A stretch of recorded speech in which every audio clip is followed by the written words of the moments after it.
Salut fidèles abonnés de la page BBTech Service et bienvenue une fois de plus dans notre chaîne YouTube. Alors aujourd'hui nous voulons vous montrer l'évolution de nos plants et nous voulons vous montrer comment est-ce que nos plants ont subi un stress dû à quoi? Dû aux pluies. Figurez-vous qu'on a eu 4 jours d'affilée de pleine pluie. 4 heures, 18 heures le lendemain, 4 heures, 18 heures le lendemain, on n'a pas pu travailler. Donc aujourd'hui nous avons fait des traitements fongiques, des traitements d'insecticides pour pouvoir contrôler les différents pathogènes qui sont dans notre parcelle. Pour toi là qui ne me connais pas encore, laisse-moi quelques secondes pour me présenter à toi. Je suis Conseil Duntio, jeune entrepreneur agricole et dans cette chaîne, on te partage un contenu, lequel contenu te permet de mieux te lancer dans le secteur agro-silvo-pastoral en Afrique. Alors retrouve-nous après le générique.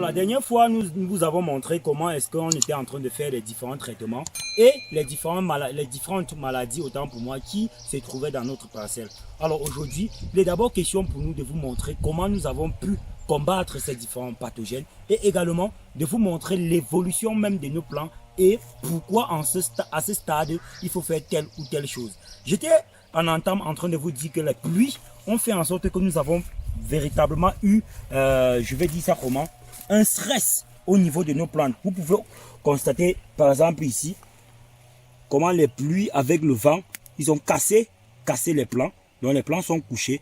Raison pour laquelle vous voyez comment nous avons déjà commencé avec le ficelage. Donc ce ficelage a pour objectif de rendre les plants statiques, debout, de permettre aux plants de suivre un certain ordre de croissance pour leur permettre de ne pas aller à la veille ou bien aller sous l'effet du vent.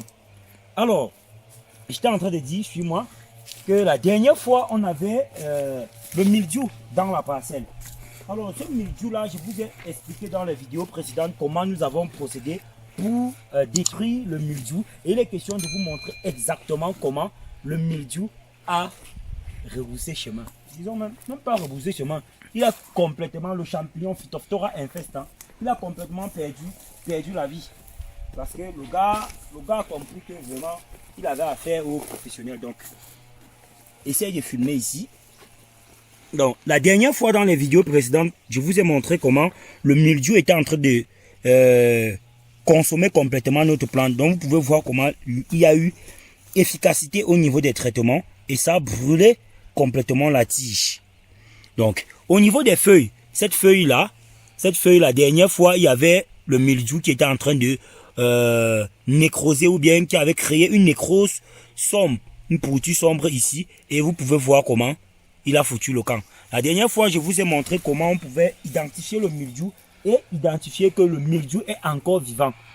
Grâce aux différentes bulbes d'eau ou bien les différentes taches d'eau, les buées d'eau qui se trouvent au niveau de la feuille ou bien au niveau de la partie de la plante qui a été consommée par Phytophthora infestant. Donc vous avez constaté avec moi comment le plant est sec. Donc maintenant je vais vous montrer comment nous avons ficelé nos plants, la partie qu'on a eu à ficeler et comment est-ce que les plants se sont relevés après le ficelage. Donc je suis en train de dire, à partir d'ici, nous avons ficelé. Donc à partir d'ici, en montant jusqu'en haut là, on a ficelé la parcelle et vous pouvez voir comment toute la partie était couchée au sol. Lorsque c'est couché au sol comme ceci, puisque notre sol a beaucoup de concrétions, les concrétions ce sont ces petites pierres là, les petites pierres que vous voyez rondes là, c'est ça qu'on appelle les concrétions. Ça a beaucoup de fer. Donc puisque le sol a beaucoup de concrétions et que le sol est rouge, lorsque la plante se couche donc au sol, après de fortes pluies comme les 4 journées de pluie d'affilée que nous avons eues dans la localité de la Mainois, après les pluies, il y a éclaboussure donc de terre, comme vous pouvez constater sur les feuilles de la plante. Et donc ça peut causer soit la rouille pour la majeure partie des cas, soit entraîner le développement du mildiou. Donc on soulève donc la plante comme ceci pour permettre à la plante d'éviter tous ces phénomènes et donc de mieux produire. Vous pouvez constater avec moi comment la plante est en train de fleurir et il y a déjà nouaison. Voilà les premiers fruits qui se forment déjà et je suis tout content, hein. Très content. Ça donne.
Donc là, vous voyez par exemple là, comment le plan s'était cassé. Le plan s'est complètement cassé. Vous voyez, vous avez par exemple là, les plans qui ont été ficelés et vous pouvez observer comment ces plans sont vraiment statiques. Ils sont debout. Dans notre petite parcelle de 5000 m², nous avons deux variétés que nous avons décidé de produire. Donc on a une variété qui produit énormément de feuilles et une autre qui refuse de produire les feuilles. Elle produit plutôt des fruits.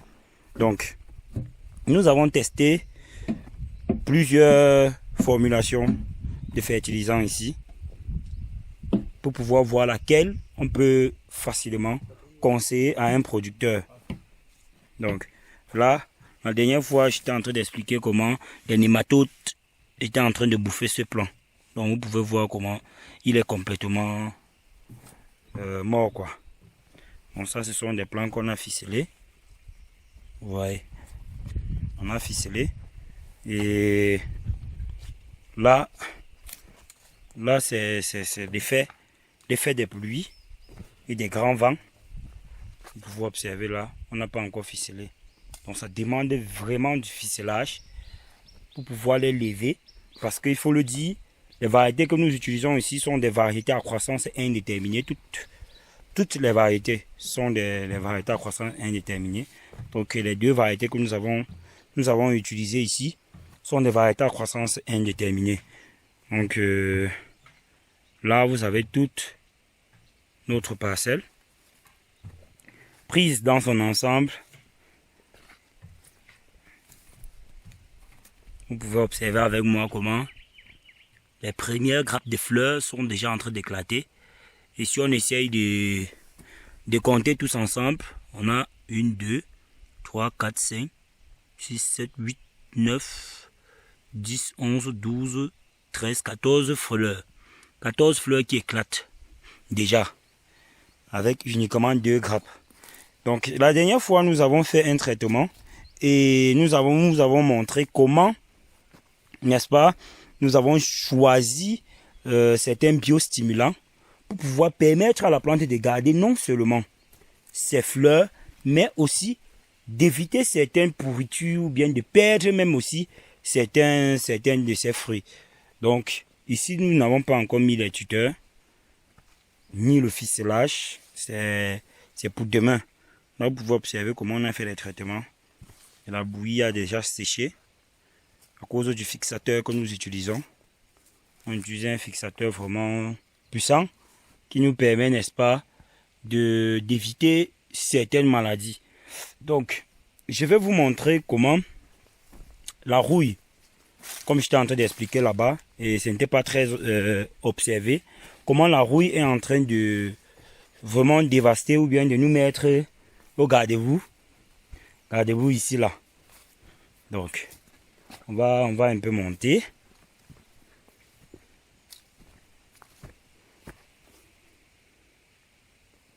Je crois que c'est quelque part ici en haut. Il y a eu un très grand effet de la rouille. Je crois que c'est de ce côté, oui. Voilà. C'est là. Vous pouvez voir l'effet de la rouille. Oui, c'est ça.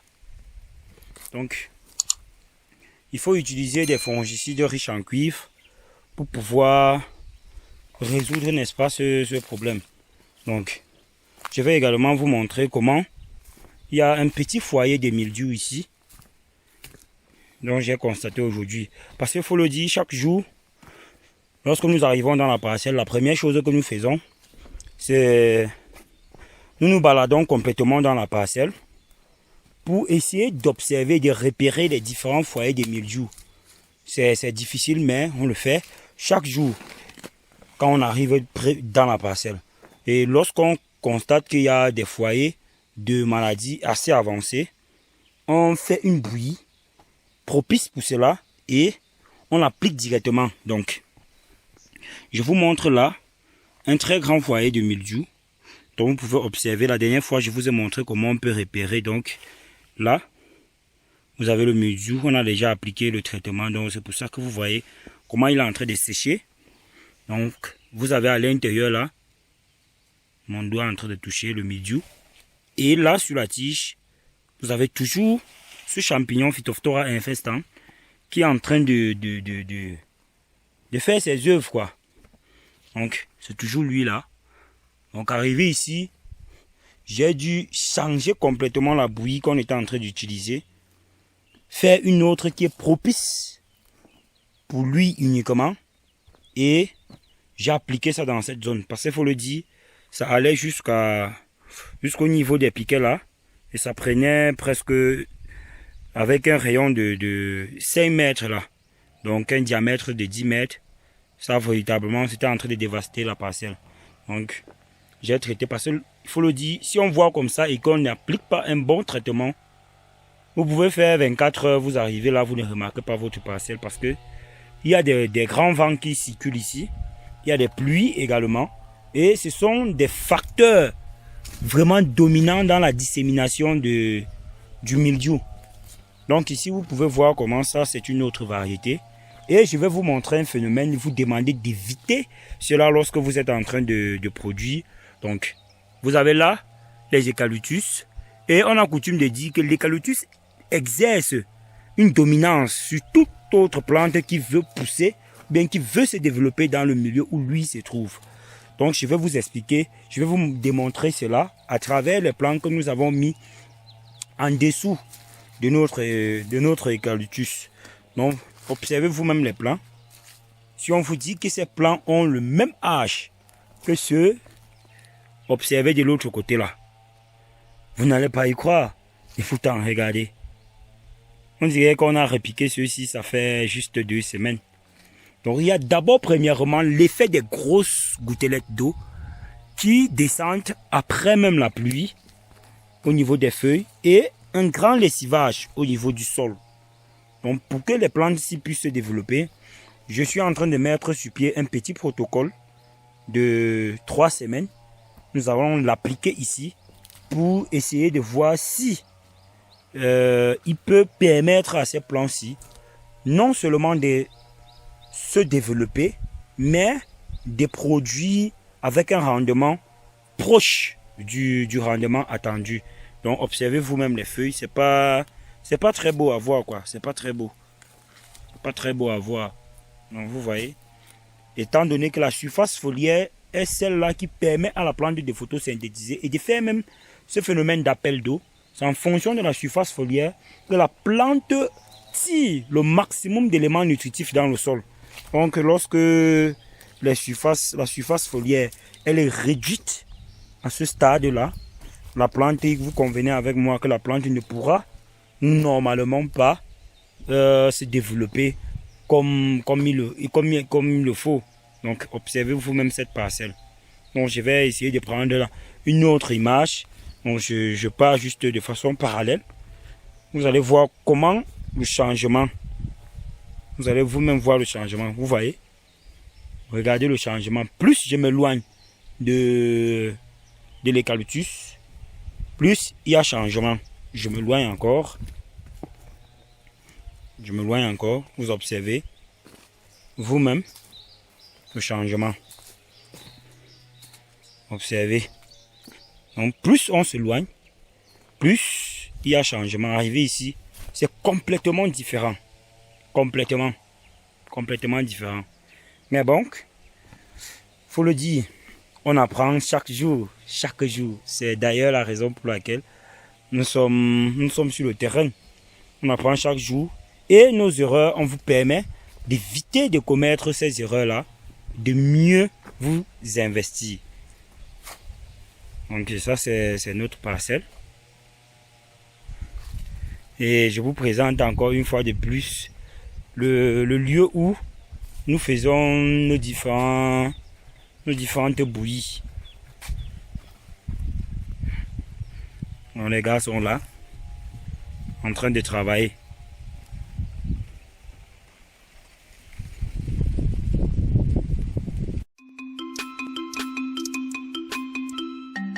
Donc, pour ceux-là qui ne sont pas encore abonnés et qui hésitent encore à produire de la tomate, je vous prie tout simplement de suivre toutes ces vidéos. Et à la fin, je suis sûr d'une chose, vous allez pouvoir produire la tomate. On se retrouve à la semaine prochaine. Et n'oubliez pas, la semaine prochaine, on va lancer un quiz par vidéo. La personne qui va trouver la bonne réponse, la première personne à trouver la bonne réponse, va profiter d'un mois de suivi gratuit. Merci de nous avoir observés. Restez tout simplement scotché. Le meilleur reste à venir.